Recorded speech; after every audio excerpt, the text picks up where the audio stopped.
kagabi, galit na humarap sa ABS-CBN News ang driver na si Bernardino Alvarez habang pinapakita ang pasag na salamin ng kanyang AUV na binasag kumano ng kasamang babae ng komedyanteng si Jose Manalo. Kwento ni Alvarez, kapwa sila nakahinto sa stoplight na Tomas Morato Avenue, corner Camuning, sa Quezon City. Nang bigla siya sitahin ng komedyanteng si Jose Manalo na nooy minamaneho ang puting Toyota Fortuner na mayroong plakang ZEH 642.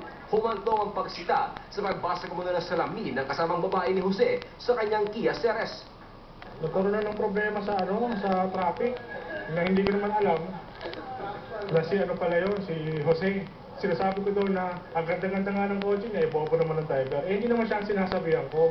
Kinat niya ako sa kalye, tapos bumaba siya ng kotse niya, pinagmumura ako, dinuro-duro pa ako, inambahan pa ako ng pamalo niya. Tapos nung kinulang ko na ng video ng cellphone ko, yun, nagturo sila, pero sila umalis. Kaso yung babae, bumaba pa ng kotse, pinalo yung sakyan ko. Sa nangyari, hinabol daw niya hanggang E. Rodriguez Avenue ang sakyan ni Jose at ng kasamang babae. Pero hindi naman niya ito inabot.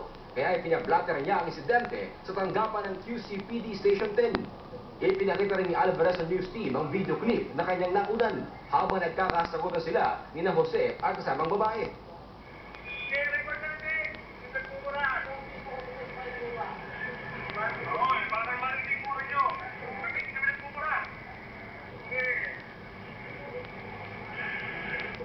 Sinigap naman ang news team na hingi ng panig ni Jose Manalo nang magsadya kami sa tape office para makipag-ugnayan sa kanya.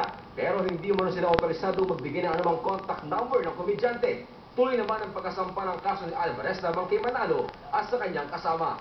Dolan Castro, Patrol ng Pilipino. Hanggang sa mga oras